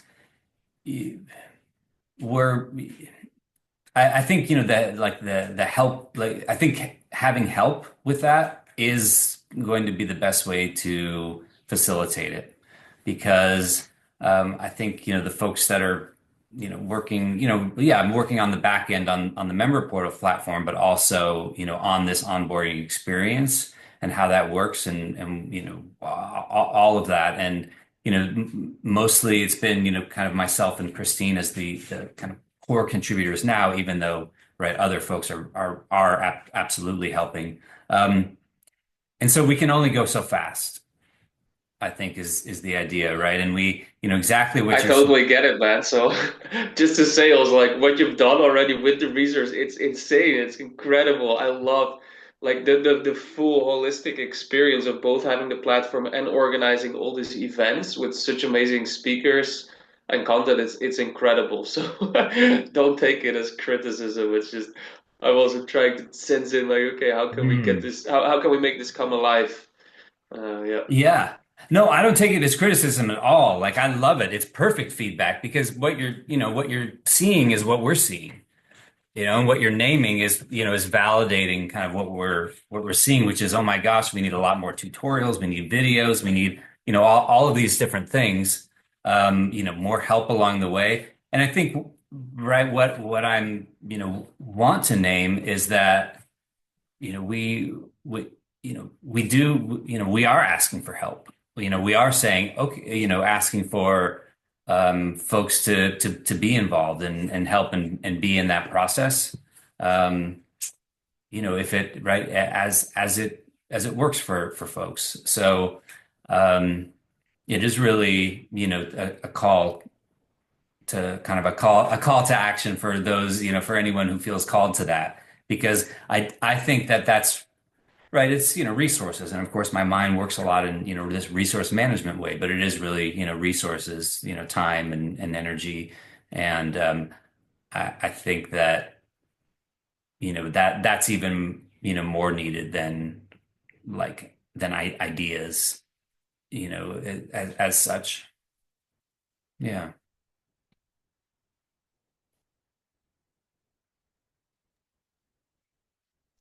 Instead of typing it here. Well, this is the last of the catalyst, but I'm sure there's going to be other group calls. And one feedback is we want people to not just see the platform, but also interact with the platform. So at the end of the calls, there can be the call to action. Hey, go log your attendance in the contribution. So just really getting people to play with the platform, to take action in there, because otherwise it's easy to, oh yeah, I'll get to it at some point. It's a great So idea. this is our call to action for Bart and Natalie. Go in and, or I don't know if you want to show how to do it, but go in and track your attendance to today's call as a contribution. Yeah. I might be getting the wrong word. Can't remember that. No, you got it right. It is a great idea. And yeah, it's pretty right. You just go to contributions and you'll add a contribution, and there's a contribution that, right, it's in, I think we have it in community engagement, right? So attended a community meeting. That's all you do. And then what's the date? Today, okay. Details, I don't know if you need them. I submit. Okay, finalize. Okay, there that is. Now that's on it's on my ledger, and you can see right here, Rob just attended a community meeting. Right now it's worth 10 tokens, right? It's part of, as part of our ongoing, exploration, right? It's okay, well, how much, what should the token value be for that? And I do want to say, Tim, that's a great idea, and call out Christine, because we created the form, like the feedback form. And Christine made that yesterday. And at the end of the form was that said, hey, when you're done with this form, if you've completed it, is exactly what you said. Go to the member portal and log the contribution. And so I put in a new contribution type right here, filled out the HSC Catalyst feedback form, May 2025. So I just want to give a shout out to Christine and Tim for that idea. Oh, Paul left. No problem. Yeah. Yeah. Can I respond to that? I'd love for you to respond to it. Yeah, because I'm tuning into myself, like when I see this, and if I feel called to do it, I'm like, yeah, I can do that. I guess I'm not seeing the full picture yet of like what that action actually, how that helps me or the collective. It's like, okay, that we track that, and then what, right? So that's also why I'm suggesting these visuals, because if I can see the full picture, then I need to see the full picture before I get activated. And otherwise people need to kind of take me by the hand, or it needs to be a group effort, everybody does. But then still, if I don't get it, if I don't see it, I don't have the full motivation. Totally. Yeah, totally. I agree. Yeah, because it's like, oh, okay, I'm going to go log a contribution for my tokens. Well, what does that really mean? Yeah, absolutely. It's That not needs to be. honoring your need for the visualization in that sense, but speaking to what I see of logging that contribution, this part of also building the trust, like seeing all the people on the call today, and like I have my own tracker when I take notes who was on each call, but seeing somebody recurrent in the meetings, oh yeah, they have more interest in the platform, and then yeah, I might exchange more with Bart than with John, which I've never seen anywhere. Like he's a newcomer, and so that kind of tracking helps to build the trust. That's how I see it. Um, but I agree also with having a clear visual or a clear communication of what is the intent of that kind of logging and how does the platform work? Because I agree with you, Bart. Even being in multiple calls, and I'm trying to piece the information together, so the message is not fully clear yet. Yeah, and I think yeah, exactly. It's that, and I can relate to what you're saying. I think there also there's the aspect of okay, what is this evolving community, and what's my connection to it? What's our shared purpose and intent, and what drives me to be wanting to be part of and recognized by this community, right? That's I think a deeper social aspect to it, but that's also important. And has that felt right, just from like your perspective, like has that felt clear to you or not, Bart? Like, Well, for now, it's for me more like we're testing the platform, and we're here to help each other. But I think, yeah, having a clear shared purpose that could definitely help. What is your take on that? Yeah, is there already a more clear, I think shared intent, or what is your feeling around that? I think that, yeah, I mean, there is a shared purpose, right? There is a clear shared purpose. I think a problem, part of that is that it didn't make it onto the website, and then we've been so busy, just haven't like be able to put it on, and to just like have an easy place for people to say, hey, this is because we have collectively, and Natalie certainly knows this because Natalie was a big part of the process. We collectively have created a shared purpose, mission, and vision. And I do think that there's, that can be articulated, well and easily, but like, where is it? Is it accessible? How are people understanding that is a question. Yeah, and I do think there's a differentiation between what's the purpose or mission and vision of holistic systems, and what is the purpose of the community that's using this platform right now. Because as I understand, you want to use this, offer this as a tool for communities, right? So we're now with like a catalyzing community, but it could be used by any kind of community. So the community that's using it has its own purpose, and then there's holistic systems as an organization that's developing these tools that has its own purpose, but it's different than the community that's coming together now. At least that's Yeah, how I would see absolutely. it. Yeah, when I think of what is the purpose and mission and vision of holistic systems, to me that's kind of synonymous with what is the mission of the community. And the platform is Yeah, really right now just I can understand it is. Yeah, right now I can understand it is. And then at some point you will offer this infrastructure for other communities. And I think that's going to be very interesting, because then these communities have their own shared purpose. And Yeah, I think having a strong shared purpose, it's important for communities to be activated, either a shared purpose or shared needs around which they gather, a shared interest. Um, yeah.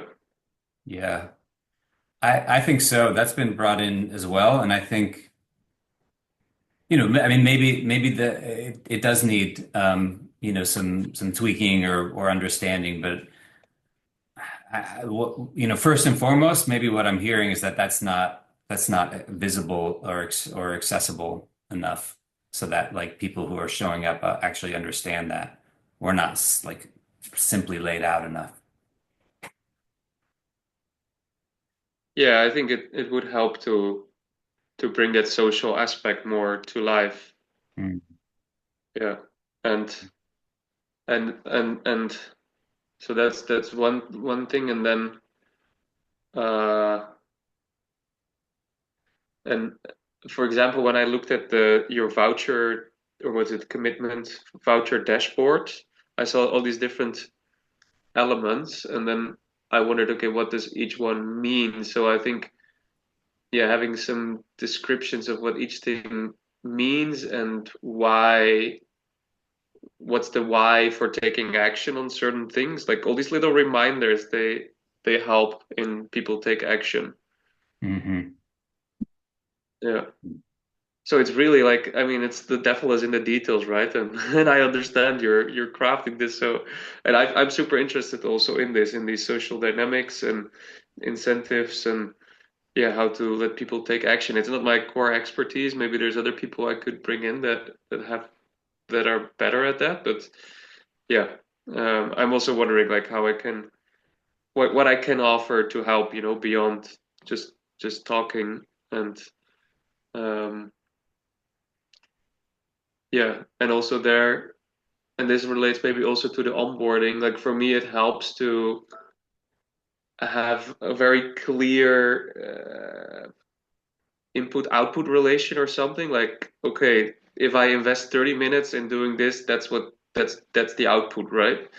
So yeah, knowing how I can use the platform in that way, like, okay, I dedicate 30 minutes, I take these actions, and this is the result of that. This is how it helps me, this is how it helps the community. Like Mm. breaking down the use of the platform like that, in terms of onboarding people and using it, I think that could be very helpful.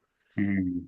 Um, and the same goes for like how can I help in building holistic systems. If you can break down the tasks that people can do, uh, that they can say yes to, that also that also helps.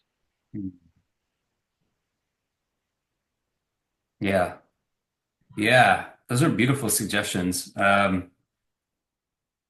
think they're all, yeah, to me, it's all spot on.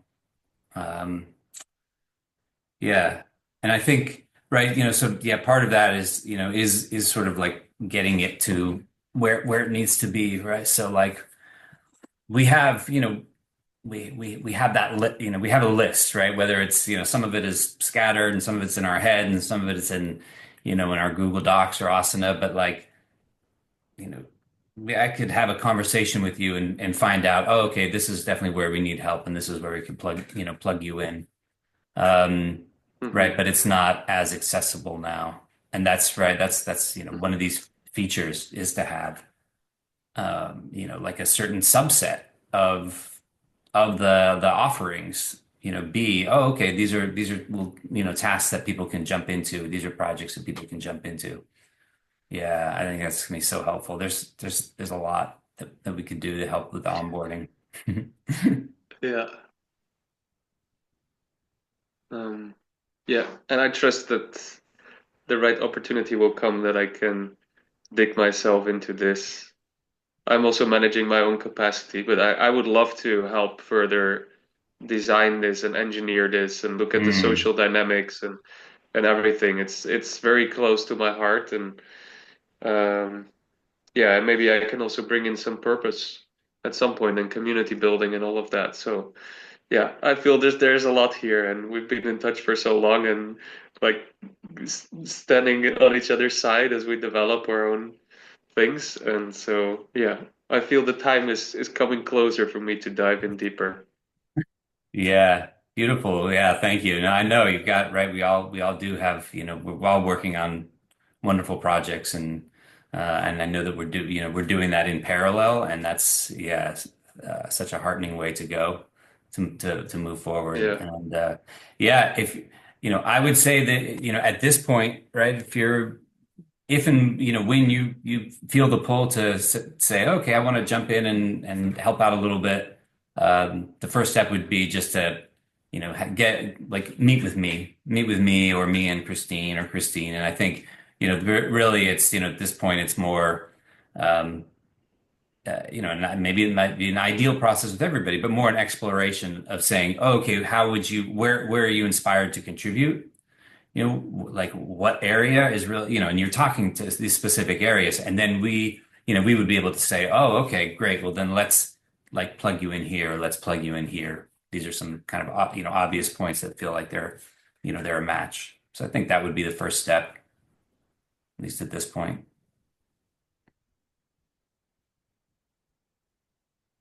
yeah, yeah. Let's do it. I would. There's something else I want to discuss with you as well, so that we can kind of bring it together in this exploration and yeah, see how we can integrate things. Yeah. Yeah, Yeah. Yeah. Yeah. Let's do it. cool. Yeah. All Well, right, yeah. we'll be in We'll touch. We'll be connect. in touch, Rob. Yeah. Yeah, Yeah. yeah. We'll connect off meeting. Yeah. All right. Maybe that's a good note for me at least to drop off. I have some other things I want to attend to. So thank you all. This was really wonderful, so rich, so inspiring. Tim, Mm. nice to meet you. I think I've seen you once before here. Yeah, you facilitated the needs and offering session. So Exactly. Yeah. Yeah. Yeah. Yeah. Yeah. Yeah. nice to see you Well, again, Bart. kind of. Yeah. Sidekick. Yeah. See you again, Natalie. Nice to see you again. I think I may have seen you before as well. But yeah, good to share space. Absolutely. Yeah, thanks, Bart. Really appreciate you being here. My Um, pleasure. yeah. Tim, See you soon. Natalie, any thoughts, comments, questions?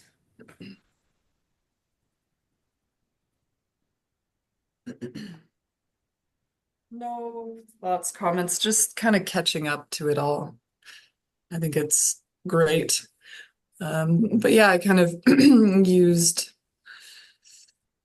yeah, just still getting set into it. So, taking baby steps towards the community stuff.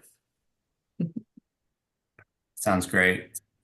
Yeah, sounds great. And acknowledge, I mean, I know, most folks have left, but this is still being recorded. So just to, yeah, acknowledge, right, like the amount of value that you've already put in, right? And Natalie, has been, yes, hanging around and working with and creating and co-developing it with HSC for, it feels like a long time now, a couple of years, if, at a guess. And so, right, that's, part of what I love is like whatever's here now, right? Is your part of it, right?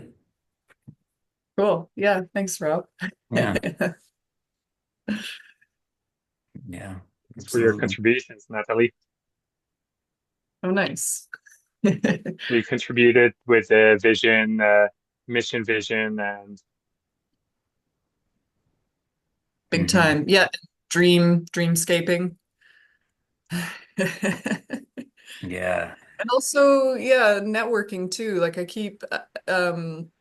feel like HSC is a great resource to have because so often I do run into people that are like interested in building community or want a different take on, yeah, value money. And so it's nice to know that there is like a collective, a group of people working on it and like in a consistent way.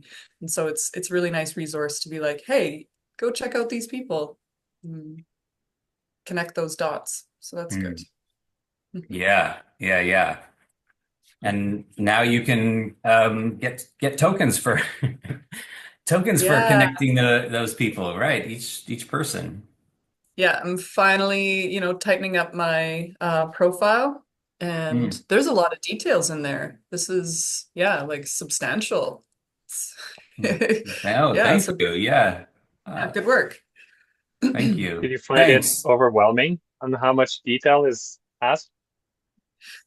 Not overwhelming, no. It depends how, like if I could only, like if I couldn't go back and change things, yes, but if I can put on that mindset of like just pick what I know in the moment and just like yes, what feels good, and then I'm sure there'll be a point where it's like, oh yeah, that doesn't make sense anymore. I have to maybe tighten it up. So not too much overwhelm, but it certainly has a lot of layers to it, which is good when you're dealing with sorting people, right? You want to kind of start making the connection points in the map.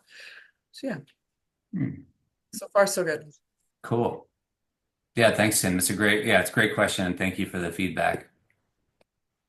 I know for Yeah. myself, well, it's really important what you bring about the ability to edit the profile, and that was a savior as well for me. It's like, I didn't expect to have to, like, I always struggle to just have a bio. So like with Yes. all those layers, like, what am I getting into? And I'm not ready for that cognitive load to figure myself out that much, which at the same time is a fantastic tool to do self-discovery. So what just emerged for me is having an idea of, oh, how long does it take to complete the bio? And are you, let's say, rejected because you have not completed your bio? Are you less than? Right. Say, and Mm. yeah, there's ways to streamline the user interface. Or I have some other ideas like that are recurring, how to have how to use an AI tool to help surface the information, because some people are not willing to type as much or to go through forms. It's just like, I don't like forms. So being able to interact voice like with clear guidelines of what privacy measures are in place. But yeah, just chatting with an AI that, oh, what is a favorite day? Like, what is a perfect day to you, and how do you like to contribute? And this, that, and what have you worked in the past? Did it actually bring you joy or not? So Right. that lively conversation creates your profile. Mm. Yeah. Cool. Cool. Amazing. Be a I fun think that's great. experiment. Yeah. I'm Because I sure I'll think, get to jumping in oh, that experiment at some point. yeah. The And what, voucher you offer. I think that's going to be, well, yeah, there's a voucher, and that speaks to the element about the clarity of how everything interacts. It's like, oh, contributing to the HSC platform and the development and like all that. Is that a voucher? Is that, how does it all sit? Uh, I know it's definitely contributions, but yeah. like there's that the We're, the words and the clarity around the universe is mm, not always there. Yet the universe is emerging, so which makes it hard to fully define. mm, mhm. Yeah, I think that's one of the, if I think about like what's come up as like the biggest kind of like features in the feature roadmap, what are the kind of top priority ones now? I think one of them is what we've been talking about here and kind of what you're speaking to, Tim, which is more of an onboarding process. Not as much, with humans. I mean, I think we need that as well, but like just the step-by-step explanation. Okay, I'm going to join, because basically like the core kind of MVP platform is built, but the tools that lead you along, that are, just within the platform itself. Right. So I go along, oh, I've arrived at the member profile. Okay, click this button and you're going to see this little video and you're going to read these little instructions. And so, right. And so, okay, that guides you through step one. And then step two, oh, create a need, create an offering. Oh, this is kind of how it works. Oh, here's the 2-minute video. So I really think that there's a way to guide people through this, right? And speak to just those things that you're talking about. And it's like, hey, are you ready to jump in and contribute? Oh, okay. Well, that's, this is how you'd go about that. And this is like that's one of the community contribution types. So yeah, that's one feature. The other feature is interesting. This has come up, which is, like kind of an activity feed. And so we need to really finish out the, like the verifications and the appreciations and things like that. And I think I'm getting a sense that people would be really helped by having kind of this feed on like the homepage, which is like, oh, these are the latest kind of activities. This is the latest exchange. This is okay. This exchange happened. This is a shout out and appreciation from this person. Here, this got verified. Oh, these contributions got made. This, that kind of thing.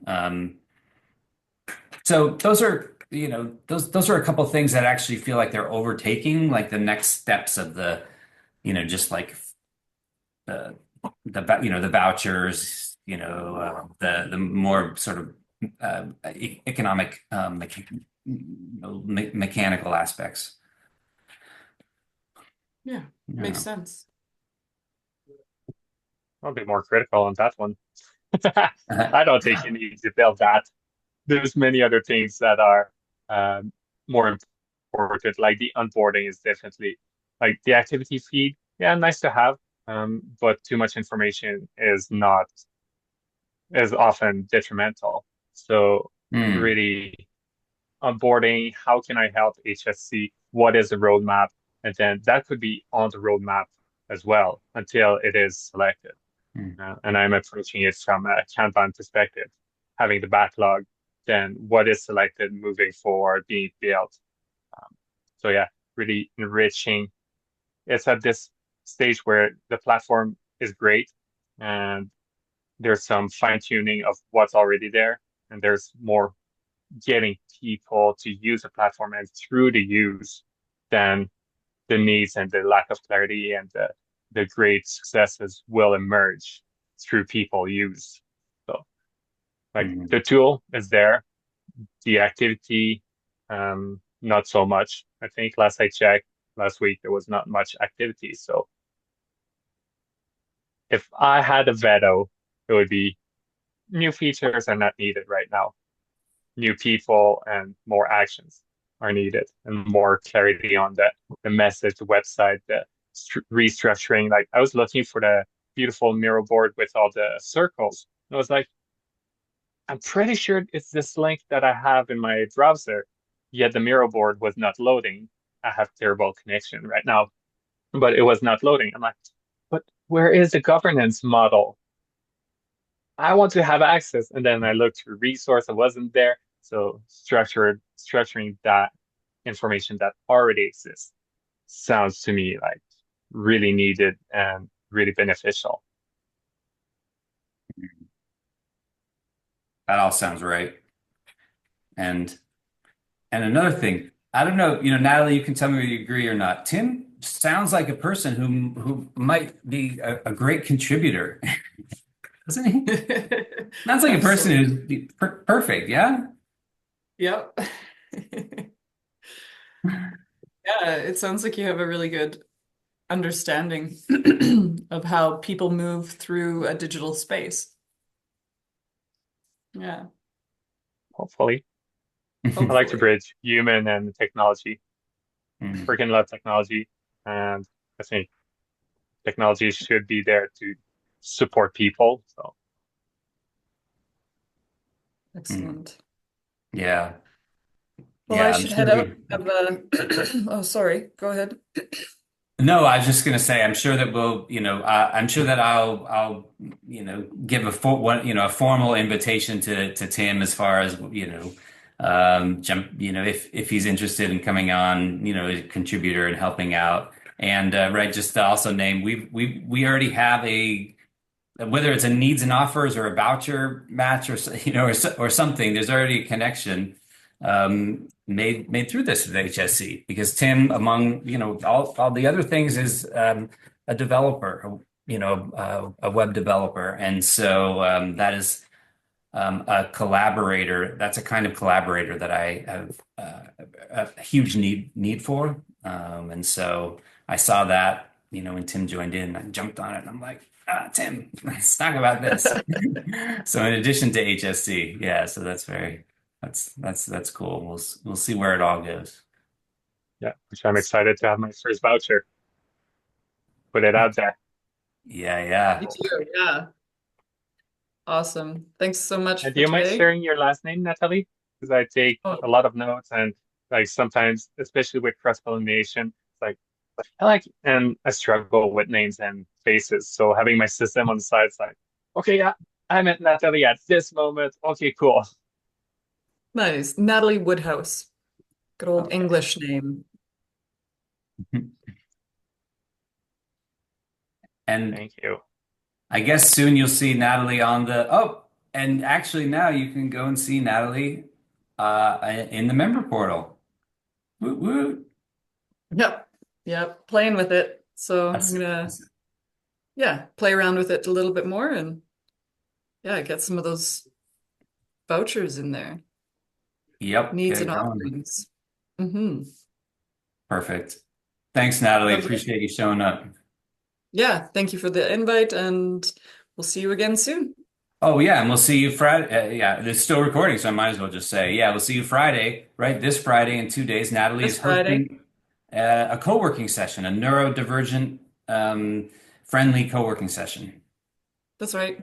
Yep, we'll see how it goes. It's the first of probably many, so I'm really open just to see who's there and yeah, improv a little bit. Loving it. Yeah, Hopefully I can make it Friday. Nice meeting you, hopefully. Natalie. Nice meeting you, Tim. Bye. Adios. Rob, I'll take a break off computer. We see each other in an hour 50 or so.